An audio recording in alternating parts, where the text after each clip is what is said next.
Hi, I'm Greg Weimer. Welcome to Conversations with Confluence. Today I'm with Bill Winkler, our Chief Investment Officer. Bill also leads our Investment Advisory Committee. So thanks for joining us today, Bill. Happy to be here. Certainly have been a lot of headlines, a lot going on in the world. I just looked at sort of interesting for how bumpy it felt, which it was. Yeah. Not that it's fairly typical, but it was. And I just looked, if you just went to bed since January 1st, not a whole lot's changed in the market. Now, by the time people watch this, it could change, but as of today, the markets are fairly flat.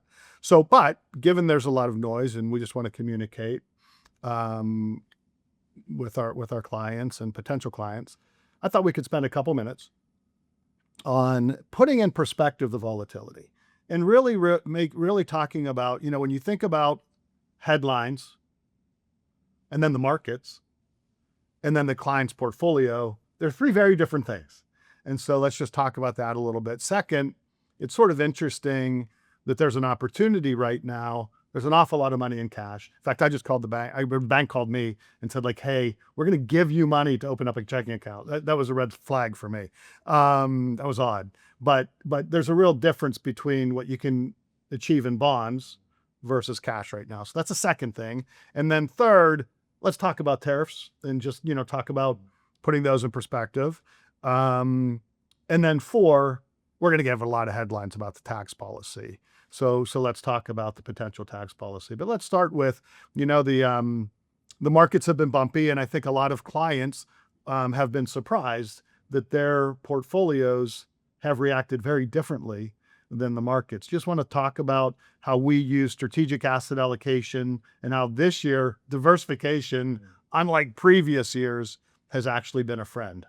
Yeah, sure. So it's certainly, as Greg mentioned, if you did just, go to sleep on January 1st and wake up in early May, you would have thought nothing happened looking at your statements, or you maybe made a little bit of money. That masks some pretty unusual moves in the market, in the short term. In the grand scheme of things, the volatility was very normal. But if we look at the move down and take the S&P 500, moved down very quickly, but also came back very quickly. That's been something that's been occurring more frequently. So all in all, the S&P erased a 15% loss in less than 6 weeks. That's the first time that's happened since 1982. So But 15% corrections. happened a lot. Yep, they are pretty normal, but we did recover pretty quickly. So the nice thing from our perspective is diversification is working.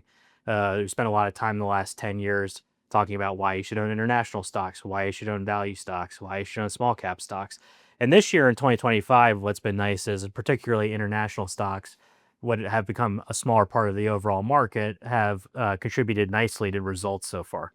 And I think we actually have a chart that shows that from two different charts, actually. The first one will show how a weak dollar affects international. And so bottom line, obviously a weak dollar tends to be a tailwind for international. And then also it tends not to be in short increments that international does better. So the chart you're looking at is a representation of the long-term results between U.S. and international equities. And as Greg mentioned, when the weaker dollar starts to kick in, it does kick in for longer-term periods, not just 3-month periods. So what you're looking at is the difference on a 5-year rolling basis, so taking 5-year snapshots. And when the line is higher in the blue, it means U.S. equities are doing relatively better than international equities on a 5-year period. And when it's lower in the orange, it's the opposite. International equities are performing better than U.S. equities, again, on that longer term 5-year period. The important line there is that green line. That's the U.S. dollar. So when it's lower, it means the dollar is weakening or depreciating. And you can see that there's a relationship between when the dollar weakens, international stocks tend to pick up relative results to U.S. stocks. And that's really important because as a U.S. investor, when you have U.S. dollars buying international companies, you get two sources of return. You have the share price in the local currency of the foreign market. So you have your foreign company. So you have whatever that does. And then you have to translate or convert it back to US dollars. So you get the added benefit from a weakening dollar, which supports your return as a US based investor. So it's twofold. So that's why the power of a weaker dollar has been so impactful historically to international equities relative to US equities. And they've been undervalued. in all fairness. The nice benefit is they've been cheap for a long time, and for the first time, the rest of the world's doing what we've done, which is significant fiscal stimulus. Europe's led the way a little bit. They've had, well, all else being equal, less debt than the United States, relatively speaking, and they've decided to open up the bank. So that should support as well having a fiscal stimulus in addition to being cheap. And leading into dividends, they tend to have a higher dividend. They pay a higher dividend yield, almost twice what the U.S. is. The other advantage of international is it allows a portfolio manager to pick the best companies in the world, regardless of the address of their home office and where their mail goes. So and no question, domestic has done better, but there's reasons for that. One reason is our index was very technology driven, where that's not true overseas. So, and when you look at the capitalization of the world, it's still very much a U.S. capitalized world today. So if you're looking at the chart on the screen, it's the MSCI World Index. So a broad representation of all the stocks in the world, and you can see that line is quite high. U.S. equities were almost 70% of the global market, depending on how you measure it. So that little dip down is No, it's not. you can barely see it. So U.S. exceptionalism, so the highly profitable tech companies, drove the weight or the representation of U.S. companies as a part of the world market to a pretty high level. Yeah. And so this year, again, international has certainly outperformed, and portfolios have benefited from the discipline of staying diversified and not getting sucked into the let's put it all in technology movement. And then also, dividends have certainly helped out a lot. Yeah, it's not to say you shouldn't be thinking about how your U.S. equities are diversified. So the global diversification is really important, but also your U.S. diversification is something to really think about. And having a complement to those growth companies, which are fantastic companies, highly profitable, but having some more value, dividend yield, dividend growth type of exposure can really come into play and be very helpful, particularly, if we see some inflation come back or if you start hearing the R word mentioned a little bit, dividends can play a really important role, especially dividend growth companies. And we have a lot of clients that are taking income off the portfolios, and if they're withdrawing 4% per year, and we can get 2% plus in dividends that tend to be very stable in down markets and over longer periods of time have extreme potential to go up, that's really good for our income investors. So diversification continues to make sense, strategic diversification. And by the way, if you have cash, it's not bad. Like right now, money market accounts, they're still very attractive. The yields are very attractive. Having said that, what's just occurred, especially specifically in municipal bonds, there's an opportunity potentially to move some of that cash and lock in rates more long term. And think about it as you're trying to match your liabilities with your assets. So if you have longer term money, you don't want it in a shorter term vehicle, especially because who knows, in a year, that 4% that we all may love may not be there anymore versus a municipal bond. You want to talk about the relative value of municipal bonds right now? So the chart we're looking at on the screen is twofold. On the left-hand side, what you're seeing is the yield of municipal bonds and national municipal bond index. And you can see over the last 5 years, we're currently at the end of April at pretty high levels, over 4%. The important thing to understand there is that is the yield without the tax adjustment or the tax equivalent basis, because municipal bonds are not subject to federal income tax and potentially not subject to state and local tax. So that's a really important distinction.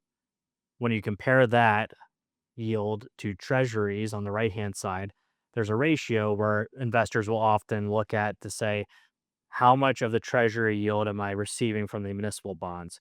When it's higher, it means you're receiving more of the treasury yield. And oh, by the way, you have the added benefit of not paying federal income tax on top of it. So that ratio being high means all else being equal, municipal bonds are less expensive compared to treasuries, offer more value. So when you're looking at it from an objective and asset liability matching perspective, cash yields high right now, but you're paying ordinary income tax on a traditional government money market fund. Whereas if you have the flexibility to do so, you can lock in longer term, all else being equal, pretty high yields with municipal bonds right now. So if you have money markets and you have cash and you don't need that money in the near term, and that's really long-term money, it may be an ideal time to lock those rates in longer term and you may want to consider municipal bonds. Okay, let's talk a little bit about tariffs. Everybody's gonna have a tariff. Never mind. Yep. And I think the important thing for the tariff is what's odd is it feels like the negotiations are happening in front of microphones. And so we just want to just warn, not all negotiations will go well, and it could lead to more volatility. Yeah, it certainly everyone's had a lot of pre-planned presentations and events that had to get scrapped because the news is very dynamic. Yeah, we were about to do we were about to do a video on tariffs, and we were that afternoon we were getting ready to film it, and that's when President Trump came out and said, "Never mind." Yep. And we're like, okay, There goes that idea. there goes that video. I think directionally, what's really important is they're likely going to be higher than they have been the last 30, 40 years. The going kind of estimate or consensus is if they settle to where they are in early May, they should be about 15% effective. So that is the 15% effective tariff would be much higher than where it has been. So no one really knows exactly, will it cause short-term inflation? Will it not? Will everyone just switch to domestic goods? Will they not? So there's certainly a lot of speculation as to what exactly will be the outcome from these. So we'll see where it settles. And the playbook could be poster, here's all the tariffs, shock and awe. Yep. Everybody comes to negotiate, right? Everybody comes to negotiate. You can have systematically, whether it's China, I just heard India, whether it's, whoever, you'll have systematically countries negotiating. My guess is you'd want to get that messiness out just from a political standpoint before you get close to the midterm elections. At the end of the day, we could end up with freer, fairer trade. So again, net, while it was sort of messy, it could end up being additive. Yeah. Fair? Fair. Okay. Next one. Hopefully it's additive. Tax policy. And this is one you got to really be careful because you're going to see SALT 30,000. You're going to see different brackets. You're going to see the exclusion being $15 million. So just so you know, we've just done a full briefing of the entire bill.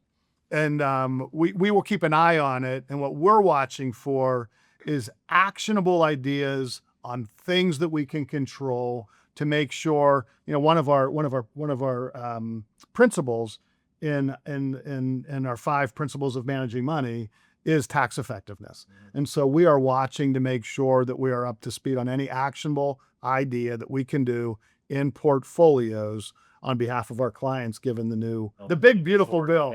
Yeah. So you're going to see it go back and forth. And, I think the projection is they're going to try to clear that up. We'll see if they can by July.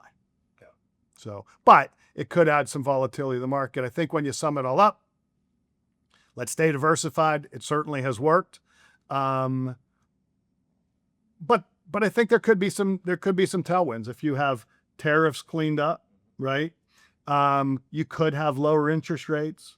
You could have the uncertainty of tax behind us. And at the end of the day, now that may be why the market's recovered, because the anticipation of all that. But at the end of the day, that'll be additive. Having said that, there will be a lot of noise. And fortunately, our clients, we received very, very, very few incoming calls with panic or concern. But just stay patient, realizing that there will be noise in the headlines. It'll just be key that we all continue to think long term. If you have questions and you're one of our clients, please call us. If you're not one of our clients and you have questions, just see how your portfolio is doing and you want a second opinion, would be happy to help you. You can scan the QR code, or you can certainly give us a call or check in with us at our website. But we appreciate the confidence you've placed in our organization. We do not take it lightly, and we'll continue to work as hard as we can to avoid the noise and prepare your portfolios for the future. Thank you.